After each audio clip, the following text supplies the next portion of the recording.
क्रिस्तते मोगाचनो जेजू दिता सुडका आणि आशीर्वाद या कार्याक तुमकां सर्वांक जेजू क्रिस्ताचे नवे स्वागत। मोगाचनो देव जावन आसा, बरो देव जावन आसा। देव आमचो मोग करचो देव जावन आसा, काकुळदार देव जावन आसा, बसवणी दिल्लो देव जावन आसा, तो आमचे संगता आसचो देव जावन आसा। जेजून म्हणलें ताच्या उतरांनी संवसाराच्या अखेर पर्यंत हांव तुमचे संगी आसतलो, हांव तुमकां केदींच सांडिसो ना, हांव तुमकां केदींच विसरोंचो ना म्हणून जेजून आमकां भरवसो दिला। ह्या वेळार देवाचें उतर असो आमी संदेश आयकोनचो वेळ जावन आसा। देवाचें उतर भोव गरजेचें। देवाचें उतर आमकां धैर्य दिता, देवाचें उतर आमच्या काळजाक संतोश हाडटा, देवाचें उतर आमच्या जिविताक समाधान दिता, भरवसो दिता।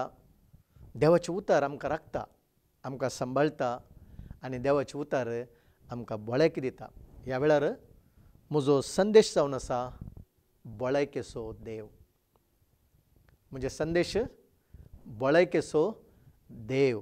देव आमकां भलायकी दिवचो देव, पिडेतावन सुटका दिवचो देव, पिडेतावन आमकां सांबाळचो देव, राखचो देव जावन आसा। देखून हांव केदाळे म्हणटा, सांगूंक आशा येता, देव बरो देव जावन आसा। ह्या वेळार हो संदेश आयकतल्या तुज्या जिवितांत जर तर कश्ट आसात, बेजार आसा, कंत आसा, तुजी भलायकी बरी ना तर जाल्यार, तूं पिडेंत आसा तर जाल्यार आज तुका एक भरवसो आसा, आज तुका एक बरी खबर आसा, जेजू जिवंत आसा। जेजू पुना जिवंतपण जाला। जेजू आमच्या पसत, आमच्या पथका पसत मेला, मरून तिसरे दिसा मरणांतावन जिवंत जाला, पुनर जिवंतपण जाला। आनी त्या जेजू थंय तुका भरवसो आसा, आनी त्या जेजू थंय तुका भलायकी आसा, आनी जेजू थंय तुका समाधान आसा, संतोश आसा। देखून आयचो हो संदेश भोव गरजेचो संदेश जावन आसा। भावार्थान हो संदेश तुमी स्विकार करा, तुमच्या काळजा भितर हो संदेश करून घेया, खंडी जावन तुमकां एक बरी खबर प्रगट जाता। जेजू भलायकेचो देव, जेजू कृपेचो सागर, देव काकुळदार देव, देव मोगाचो देव जावन आसा। हर एका आमच्या गडितांनी आमकां आदार दिवचो, कृपा दिवचो देव जावन आसा। ह्या वेळार मोगाचें रायांचें दुसरें पुस्तक 5वो अध्याय 5वो अवस्वर वोळ 1 तावन 3 पर्यंत हांव वाचतां। आयच्या संदेशाक विंचून काडलो देवाच्या उतराचो अध्याय जावन आसा। रायांचें दुसरें पुस्तक 5वो अवस्वर वोळ 1 तावन 3। हांगासर एक टायटल आसा, नामन बरो जाता। आरामेच्या रायाच्या सेनापती नामानाक ताचो धनी मानान आनी गौरवान लेखतालो, कित्याक ताचे उदेशी सरस्वरान लोकांक जैत दिल्ले। तो एक वीर मनीस, पूण तो कोडाचे पिडे वरवीं कश्टातालो। आरामगारांनी एक फावटी इस्रायलाचेर दाड घालून तांचे एका ल्हान चलयेक धरून हाडली। ती नामानाच्या बायलेची साकन जाली। तिणें आपले धनीक म्हणलें, म्हजो धनी समारियाच्या प्रवाद्याक मेळोवंक गेलो जाल्यार तो ताचें कोड बरो करतो आसलो। नामानान वचून आपल्या धन्याक सांगलें, इस्रायलांतली सळी अशें आनी अशें म्हणटा, आरामाच्या रायान जाप दिली तर वच, हांव इस्रायलाच्या रायाक एक पत्र बरोवन दितां। मोगाचें हांगासर आमी भोव वर्ते एक सत आमी पळयता मोलादीक एक आमी सत पळयता आमी नामन म्हणलो आरामाच्या रायाक नामन म्हणलो एक सेनापती आसलो ताजे जिवितांत न्हू 5 सतां हांव तुमचे मुखार सांगूंक आशेतां भोव मोलादीक 5 सतां हांव तुमचे मुखार उलोवंक आशेतां पयले जावन आमी पळयता नामन म्हणलो मनीस वो वीर मनीस वो एक सेनापती जावन आसलो आमी हांगासर आमी पळयता एक झुजाच्या एक आर्मीचो मुखेल जावन आसलो कॅप्टन जावन आसलो ही was a captain of the army and he was a popular man तो जावन आसलो वीर मनीस जावन आसलो मानादीक मनीस जावन आसलो नामन रायाक भोव लागशिल्लो मनीस जावन आसलो राया सांगता मुस्तू लागशिल्लो मनीस जावन आसलो राय आरामाचो राय नामनाक सेनापतीक गौरव दिवन आसलो ताका बरें नांव आहलें वीर मनीस जावन आसलो कित्याक म्हळ्यार झुजांत ताज्या मारिफात जैत दिलें आरामाच्या रायाक गांवांत बरो नांवाडीक मनीस आसलो बरो एक धैर्यादीक मनीस जावन आसलो कित्याक म्हळ्यार एका आर्मीचो तो कॅप्टन जावन आसलो राय ताका बरो सन्मान करनासलो ताका गौरव दिवन आसलो हें जावन आसा ह्या सेनापती नामनाचें बॅकग्रावंड पयले संगती नामनाचें एक हांगासर आमी जिवीत आमी पळयता ताजे जिवितांत आसले जैत आमी पळयता एक सक्सेसफूल मनीस तो जैतवंत मनीस पराक्रमी मनीस बरो घट्ट मनीस धैर्यादीक मनीस आनी एक आर्मीचो कॅप्टन जावन आसलो तो एका रितीर सांगचें तर जाल्यार ताज्या देशांत ताज्या गांवांत बरो नांवाडीक मनीस सन्मानाक फावो जाल्लो मनीस आरामांक आमी पळयता आमी त्या देशाक किर्ती हाडलो मनीस झुजांत जैत आंदिल्लो मनीस ताका साबार पुरस्कार मेळ्ळ्यात साबार कडेन ताका सन्मान मेळ्ळा ताका शॉल घालून जायते तितले ताका ऑनर केल्यात सगळे संवसारांत एक तो बरो नांवाडीक मनीस ह्या मनशाक आमी पळयता राय जाल्यार खंयचे रितीर कुमो करूंक तयार आसा राय कितेंच दिवंक तयार आसलो मनीस तितलो राय ताका गौरव दिवन आसलो मान दिवन आसलो हांगासर आमी पळयता आरामाच्या रायाच्या सेनापती नामानाक ताचो धनी मानान आनी गौरवान लागतलो कितलो मान दितलो राय नामानाक गौरव दितलो तितलें ताका नाम आसलें पूण दुसरी संगती आमी पळयता नामनाच्या जिवितांत हांगासर आमी पळयता दुसरें पूण तो कोडाच्या पिडे वरवीं कश्टतलो his position first he was a popular man he was a national hero तो ताज्या गांवांत देशांत एक हिरो जावन आसलो वीर मनीस मानाक गौरवाक पात्र जाल्लो मनीस जैतवंत मनीस ताजें पोजिशन सेकंड इज प्रॉब्लेम ताजी समस्या पळयता आमी ताजे कश्ट आमी पळयता तो बायबल म्हणटा कोडाच्या पिडे वरवीं कश्टातलो हांगासर आमी चिंतून पळया मोगाच्या न्हू नामन घट्ट मनीस हायट आसलो मनीस कॅप्टन तो सांगले बरी सगळे आर्मी आयकता आर्मी ताका तितले रेस्पेक्ट करता तो ताजे ड्रेस घालता आसतना ताजे मुस्तायकी तो न्हेसता आसतना आमी पळयता टिप टॉपर येता आसतना कसो दिसतलो तो तितले ताका गौरव सगळी ताजी सेना सगळे आमी पळयता आर्मी ताका रेस्पेक्ट करतात पूण ताज्या भितर वैयक्तीक जावन नामान कोडाच्या पिडेन तो कश्टातलो ताज्या भितर कथा आसली कोडाच्या पिडेची सगळे आमी पळयता पळय ती कथा ताका दिसून येतात सायन दिसून येता कोणाक भायर सर कळना भायर सर पळयतना नामान बरो बळयकेंत आसा बरो बिल्ट बॉडी आसलो मनीस बरे आमी पळयता भायर रायाक ಗೊತ್ತುನ ताजे पर्सनल प्रॉब्लेम कोणाकच ಗೊತ್ತುना तो ताज्या आरशांत मुखार पळयत आसतना हर एक दिसा ताजी मुस्तागी तो काडटा आसतना मुस्तागी दमता आसतना कोणाकच ताजे भितरली पिडा कळना पूण मुस्तागेच्या भितर तो वैयक्तीक जावन तो न्हावंक वयता आसतना ताजी मुस्तागी ताज्या रुमांत ताजे पर्सनल बेडरूम तो मुस्तागी काडटा आसतना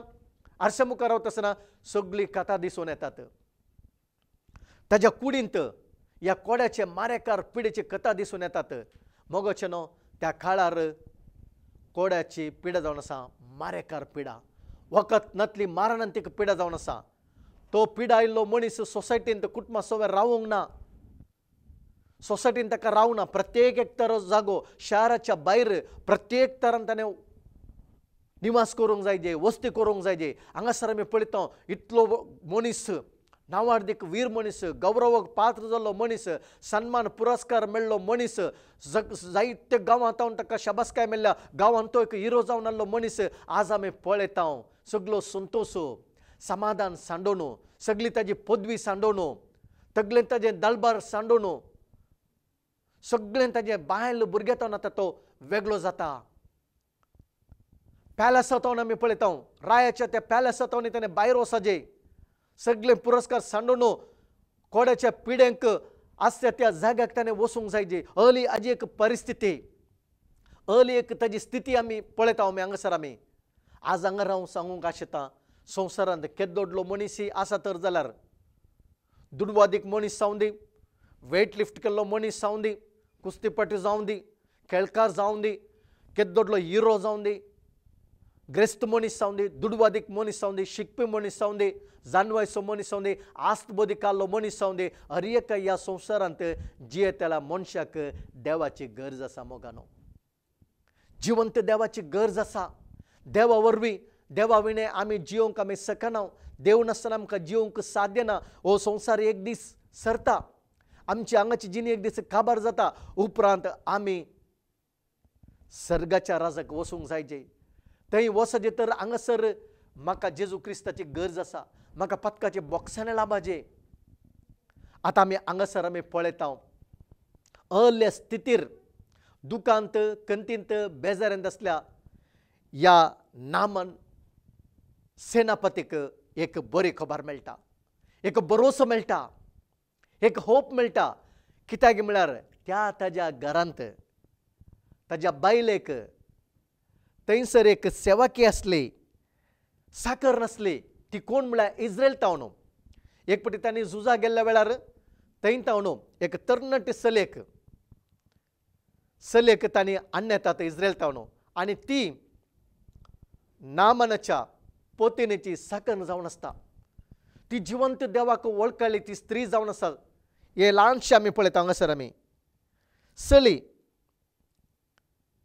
ल्हान चली म्हणून म्हणटा हे ल्हान चली इस्रायल तावन आयले जिवंत देवाक वळखतले एक चली जावन आसले जिवंत देवाक आराधन करचे भुरगे जावन आसले ताजे थंय खरो बावडटालो वय हांव जिवंत देवाक आराधन करता म्हजो देव जिवंत देव आसा म्हजो देव मेल्ल्यांक जीव करता म्हजो देव पिडा गूण करता पदकाचे बॉक्सांनी दिता बाचेव दिता म्हळ्यार खरो बरवसलो ते कंतीर नातले बेजार नातले पळय कित्याक म्हळ्यार ते देवाचे भुरगे ते गुलामपणांत आसा तर जाल्यार हांव कित्याक इस्रायलांत देवाक आराधन करून म्हाका हली शिक्षा फावो जाली हांव कित्याक ह्या गुलामपणांत आरामाच्या हांव पळयतां आ सेनापतीच्या नामानाच्या बायलेक हांव कित्याक साकर जावन हांगा जे हांव कित्याक गुलामपणांत जे म्हूण सोडो ती कंत बेजारायन ती जिवना पूण तिजे ते एक बरोसलो म्हजो देव म्हाका एक दीस ऑनर करता म्हज्या देवान एक उद्देशून म्हाका हांगासर आपण हाडला हांव खंय आसा तर जाल्यार उजवाड जावन आसा आज पळयता एक ल्हानशें हें सळी नामानाच्या पोतिनेक एक बरी खबर दिता कित्याक म्हळ्यार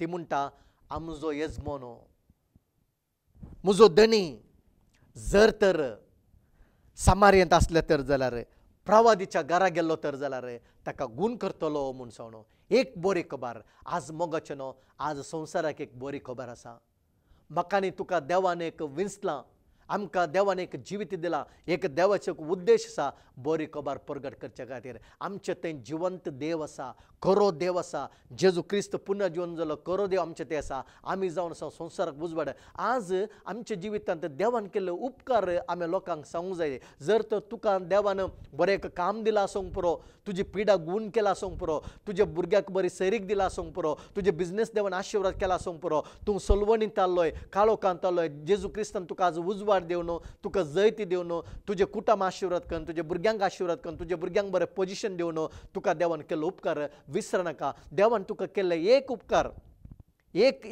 साक्ष तूं दुसऱ्याक सांगता तर जाल्यार तुजें एक साक्ष, तुजें देवान केल्लो एक उपकार एका मनशाक, ग्रेस्त मनशाक सुटका दिता, एक पातकी काळोख मनशाक सुटका दिता, एका मनशाक बाचावेच्या 7 वाटे काडून येता, पातकाच्या गुलामपणान ताका सोडयता. देखून आज आमकां देवान जेजू क्रिस्तान ह्या संवसारान आमकां एक जिवीत दिला, एक साक्ष जावन जिवंक आमकां जिवीत दिला. आमकां देवान एक देणें दिला. आमी देवाची भुरगीं जावन आसा, उजवाड आसा. आमी ही बरी खबर आमचे भितर दवरची न्ही. आमच्या जिवितान केली एक बरी खबर आमी लोकांक सांगता तर जाल्यार वय हांव पिडेंत आसलो, जेजून म्हाका गूण केला, हांव कश्टांत आसलो, जेजून म्हाका बरें केलां, हांव सलवणींत आसलो, आज जेजून म्हाका जैत दिला, हांव कश्टांत आसलो, खंत बेजारांत आसलो, जेजून आज म्हाका सुटका दिला, म्हाका आज बाचावी दिला, पातकाच्या बॉक्सांनी दिला. एक ल्हानशे चली येजमानाच्या घरा त्या येजमान्याक जिवंत देवाच्या विशयांत एक भरवसो दिलो. तशेंच आज आमी संवसाराक एक भरवसो जावन आसा. आमचे थंय एक जिवंत देवाची एक महिमा आसा. आमी लोकांक जर तर ही बरी खबर दिता जाल्यार खंडीत जावन देव आमच्या मार्फत व्हडलें काम करता मोगाचें न्हू. तिसरें जावन आसा आमी पळयता नामान रायाच्या घरा वेता. नामान रायाच्या घरा वेता. समारे कडेन वचून तो रायाच्या घर वेता, रॉंग प्लेसाक वेता तो बळायके खातीर. आरामेसो राय समारेच्या रायाक एक पत्र दिता. आमी पळयता एक लेटर दिवन धाडटा. कितें म्हळ्यार तुवें म्हज्या सेनापतीक तुवें गूण करचें म्हूण सोन. आतां हांगासर आमी पळयता नामान खऱ्या प्रवादीच्या घरा वेच्या बदल्याक, प्रवादी कडेन वेचे बदल्याक रायाच्या थंय वेता. एक इन्फ्लुएन्सा वरी म्हाका बळायकी मेळूंक साध्य आसा म्हूण ताची चिंता पळय, रॉंग प्लेसाक वेता. एक व्हरतो मनीस राय म्हाका खंडी जावन गूण करतलो म्हणलें, रायाच्या इन्फ्लुएन्सा वरी गूण जाता म्हणलें, ताची चिंता पावलें. थंयसर तो लेटर व्हरून दाखयतना राय ताजे मुस्तायकी बदलून तो सरपडता थंय. हें कळ्ळें लेटर जावन आसा. जीव दिवंक म्हजे वरी जाता गे, कोटकाराक बळायकी दिवंक म्हजे वरी सादें आसा गे. कित्याक म्हळ्यार कोटकार नितळ जातात म्हणून त्या मरणाच्या पिडे वरी बळायकी मेळटा म्हणून रायाक पातेन नातली. ते देवा वरी मात्र साध्य. देखून तो सांगता हांव देव न्हय. थंयच आमी उतरार आमी पळयता आमी 7वें उतर, हांव देव गे. सेनापतीचें नामानाचें कोड गूण करूंक हांव देव गे. तो सांगता देवा वरी मात्र साध्य आसा, म्हजे वरी साध्य आसना. देवाक मात्र साध्य आसा. मोगोचें न्हू आज साबार मेडिकल फॉवर्ड आसा तर जाल्यार, स्पेशलिस्ट व्हडले डॉक्टर आसा तर जाल्यार थोडे पिड्याक आज वखद ना. आमचे कडेन दुडू आसा तर जाल्यार, पयशे आसा तर जाल्यार, बरें घरदार आसा तर, आमकां पोजिशन आसा तर जाल्यार थोडे पट एक मारेकार पिडेतावन सुटका दिवंक वैजा वरी साध्य जायना. आमच्या दुडू वरी साय जायना. पूण आमकां बरी खबर आसा एक देव आसा, आमकां जिवंत देव आसा. मरणाचेर पाडो वेल्लो, मरणाचेर जैत वेल्लो, पुनर जिवनपण जालो एक खरो आमकां देव आसा. देखून भियेनाकांत, भरवसो सांडिनाकांत, कंत बेजारायंत जियेनाकांत देवाक आराधन करा, देवाची स्तुती करा, देवाक बेरेंतन जिया, भक्तीपणान जिया.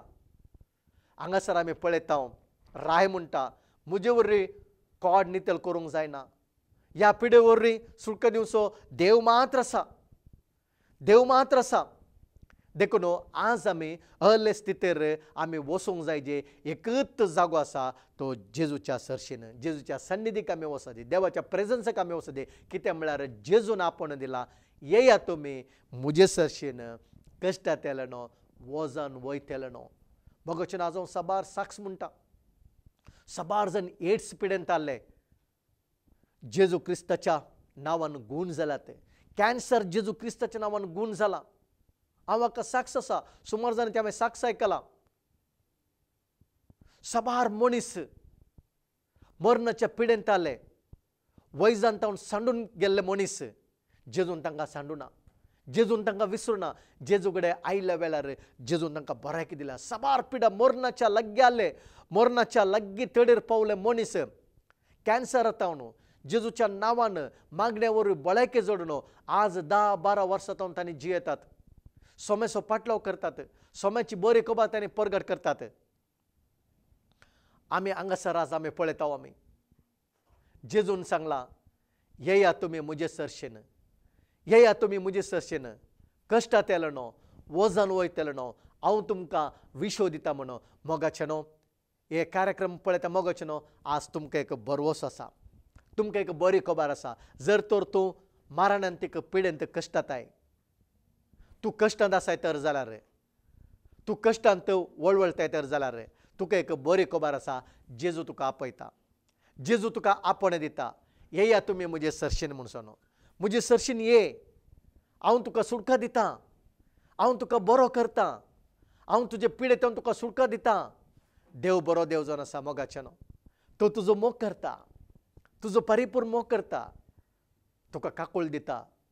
आमी चवथे संगते आमी पळयता, नामन भांगार आनी दिरवेकान घेवन तो वेता दुडवा वरवीं, भांगारा वरवीं भलायकी मेळटा म्हणून ताजी चिंता पाले. आज आमच्या दुडवा वरवीं, भांगारा वरवीं, आमचे ते असले आस्त बदीक वरवीं आमकां भलायकी मेळना. भलायकी मेळचे देवाच्या मोगा मारिफात, देवाच्या कृपे मारिफात आमकां भलायकी मेळटा. देव कृपेचो सागोर जावन आसा, देव काकुळदार जावन आसा. देखून जेजून सांगला, मुजे सरशी येतल्याक हांव तुका केदेंच सांडिसोना, हांव तुका केदेंच विसरूंसना म्हणून सांगला.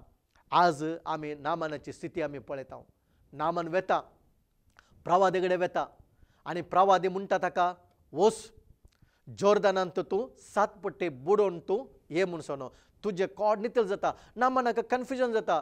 जर तर हांव उदकान बुडोवन म्हाका भलायकी मेळची तर जाल्यार म्हज्या गांवांत आबाना परपर म्हणले बऱ्यो बऱ्यो बऱ्यो न्हंयो आसात, हांव थंयच वचून बुडोवन येतालें न्ही म्हूण सोनो. ताजी चिंता पाले, तो प्रवादी भायर येता, म्हाका आपडटा, म्हाका गूण करता म्हूण सोनो. पूण ताजो सेवक सांगता, जर तर प्रवादीक व्हडलें तुका जबाबदार दिल्या तर, पयशे जाल्यार तर, भांगार इसल तूं दिवंक तयार आसलें. पूण ताणें एक सिंपल एक सत म्हणलें, तूं वचून जॉर्दानांत 7 पट्टी बुडोवन ये म्हूण सोनो. तुमकां खर्चा कितें आसा गे म्हूण सोनो. केदाळा आमी पळयता, नामान विधेय जावन प्रवादीच्या उतराक विधेय जावन जॉर्दानांत 7 पट्टी बुडोवन वयर येतना ताजें सगळें कोड नितळ जालें. ताजें स्किन भुरग्याच्या स्किना बरें नवेंत ताका स्किन आयल्यान आमी पळयता. ताजें सामकें नितळ जालें, ताजें कोड पूर क्लीन जालें, संपूर्ण तरेची ताका भलायकी मेळ्ळी. तर आज देव आमचे कडेन उलयतना, आज देवाचें उतर सांगता, आमी जेजूची बरी खबर आयकजे. बरी खबर कितें?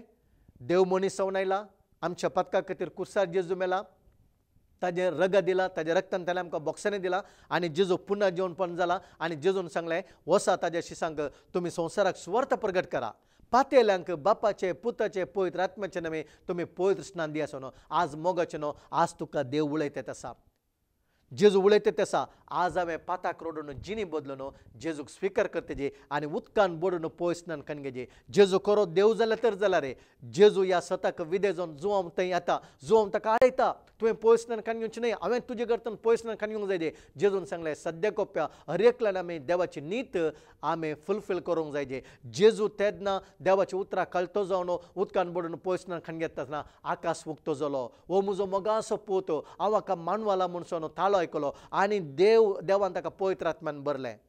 आज नामान आमी पळयता, विधेय जावन उदकान बुडोवन भायर येता आसतना ताजी सगळे कोड ताजे नितळ जाले, ताजे सगळे कोड नितळ जाले. हांगासर आमी पळयता, नामान एकलो श्रेश्ठ मनीस जावन आसलो, वीर मनीस जावन आसलो, नांवार्दीक गौरवाक पात्र जाल्लो मनीस जावन आसलो. पूण ताजे जिवितांत ताजे थंय कश्ट आयले, ताजे जिवितांत कंत बेजार आयले, तो कोडकार जावन आसलो. पूण ताका बरी खबर मेळ्ळी. हांगासर आमी पळयता, तो देवा थंय आयलो, खऱ्या देवा कडेन आयलो. खऱ्या देवा कडेन येवन खऱ्या देवाच्या उतराक कलतो जाता आसतना देवान ताका संपूर्ण कोडातावन ताका नितळ केलें. ताजी पिडा गूण केली मोगोचनो आज वैजांग आसा जाल्ले देवा वरवीं साध्य आसा जेजू वरवीं साध्य आसा तुज्या खंयचीय पिडा आसूंक पुरो तूं कश्ट आता तर जाल्यार तुज्या जिवितांत तुजे बिझनेस लॉस जाला तर जाल्यार तुजी भुरगीं आडवटे गेला तर जाल्यार तुज्या घरांत समाधान ना तर जाल्यार तुका आज एक बरी खबर आसा जेजू क्रिस्ताक तुज्या घराक सोडवणदार म्हूण स्विकार कर जेजू क्रिस्ताक तुजो कोरो देव म्हणून तुज्या काळजांत स्विकार पतकाचे बोक्सने माग जेजू पतका बोक्षिता तो बरो देव जावन आसा आमच्या खातीर ताणें कुर्सार कालवारीच्या कुर्सार ताजे पवित्र रगत दिला मोगोचनो ताजे रक्ता वरवीं आमकां पतकाचे बोक्साने दिला ताजे रक्ता वरवीं आमकां ताणें सुटका दिला आज आमी पळयता संवसारांत आल्या केदो केदो व्हडलो मनीस व्हडले गँगस्टर जावन आसूंक पुरो फिल्म इंडस्ट्रींत आले पुरो आसूंक पुरो बिझनेस लोक आज जेजू क्रिस्तांत येतात जेजू क्रिस्ताक वळखतात खऱ्या देवा कडेन बावर दवरतात तांणी बरी दिनी जियेतात पाताक रडून तांणी बरी दिनी जियेतात मोगोचनो 25 जावन आसा नामान गूण जालो कॉड पिडा मनशा वरी गूण करूंक जायना वैजो वरी करूंक जायना पूण जिवंत देवान सर्ग आनी संवसारांतल्या देवान ताजी बिडा गूण केले पूण गूण जाल्या उपरांत तो पाटी वचोना तो ताज्या सगळ्या बायले कुटुंब सोवे देवा कडेन आयलो प्रवादा कडेन पाटी वळून सांगता आज म्हाका सत कळ्ळी जालें सगळ्या संवसारांत इस्रायलाचो देव तूं कोरो देव जावन आसा सगळे ह्या पृथ्वेंत इस्रायलाचो देव तूं कोरो देव जावन आसा मोगोचनो आज सगळ्या संवसाराक एक बरी खबर जेजू क्रिस्त कोरो देव जावन आसा देव मनीस जालो आमचे मदें जियलो पवित्र पुस्तकांत सांगला आदी उतार आहलें जो असो पयलो अध्याय पयल्या वस्वर आदी उतार आहलें उतार देवा सवय आसलें उतार देव जावन आसलें आनी उतार देव जावन आसलें आनी मनशा मदें जियेलो तो देव मनीस जालो देव मनीस जावन मनशा मदें जियेलो आज मोगाचेनो नामानाक 25 आमी पळयता आशिर्वाद ताजे घराक बाचावी मेळ्ळी आ संवसारांत देवान दिल्ले वर्ते आशिर्वाद बाचावी साल्वसो पतकाचे बक्षणे काळो कोतान आमकां उजवाड दिला देवान आज सर्गींचे रास दिला आज बाचेवे आमकां भोव गरजेचे नामानाचे सगळे कुटुंब आमी पळयता हे एक कोड ताजे गूण जाल्ल्या वरी ताका बळेके मेळ्ळ्या वरी स्वता देवाक तो वळखलो ताजे घर बाचाव जालें आज बायबल म्हणटा सोम्या जेजूचेर तूं बावर दवर तूं बाचाव जातलें तुज्या घराणें बाचाव जातलें आज जेजू क्रिस्त तुज्या घरांत येवंक आशेता तुज्या घरांत तुका बाचेवी दिवंक आशेता तुज्या घरांत सर्गीचो संतोष दिवंक आशेता तुज्या घरांत सर्गींची समाधी दिवंक आशेता जेजो बरो देव जावन आसा कशें नामानाचे सगळें घर बाचाव जालें गे आज हे कार्यक्रम आयकतल्या मोगाचेनो जेजू क्रिस्ताक स्विकार करा म्हजे कळते विनंती जावन आसा जेजू क्रिस्ताक तुमचो सोडवणदार म्हूण स्विकार करा तुमच्या घरात जेजूक आपण दिया त्या देवाक आराधन करा ताजी स्तुती करा हर एक दिसा उठून जेजूक अर्घन दिया जेजूची स्तुती करा गितांनी ताचो उपकार बावडा आराधन ताका करा ताज्या नांवान मागणें करा खंडी जावन तो तुमचे मागणें आयकता तुमचे दुखां पुसता तुमचे कश्ट पयस करता जेजून सांगला म्हज्या नांवान तुमी मागा कितेंच मागल्यार हांव तुमकां दितलो म्हणून सर्गींत हांव तो तुमकां तुमचे मागणें आयकता तुमच्या मागण्याक तो प्रतिफळ दिता तुमच्या भुरग्यांक ब्लेस करता तुमचे कुटुंब ब्लेस करता मोगाचें न्हू बाचावी जावन आसा देवान दिल्ले वर्ते आशिर्वाद एक मनीस संवसार जिखून आपलो आत्मो वगडयतर जाल्यार कितें उपकार तागे म्हणून आज आमचो आत्मो मोलाद जावन आसा देवान ताजे सरकेसो रचला आमच्या आत्म्या खातीर जेजून कुर्सार मोल दिला ताजे रगत दिला ताजे रक्तान पतकान ताजे बॉक्सांनी दिला देखून हें जावन आसा बाचावी व्हडले आशिर्वाद आमी मागणें करा मोगाच्या बापा जेजू क्रिस्तांतय हे कार्यक्रम पळयतल्या अरेंगा पासून हांव मागता सोम्या तांच्या जिवितान वर्ते सोम्या आशिर्वाद जावन आसा बाचावी ते बाचावी तांकां दी म्हूण मागता पिडे शिडेतान तांकां सुटका दी म्हूण मागता तांच्या जिवितान तांकां समाधान दी बरी भलायकी दी हर एक वायट जाता विघ्न जाता अनवर जाता तांकां राखांनी सांबाळ म्हणून मागता जेजू क्रिस्ताचे नवे आमेन.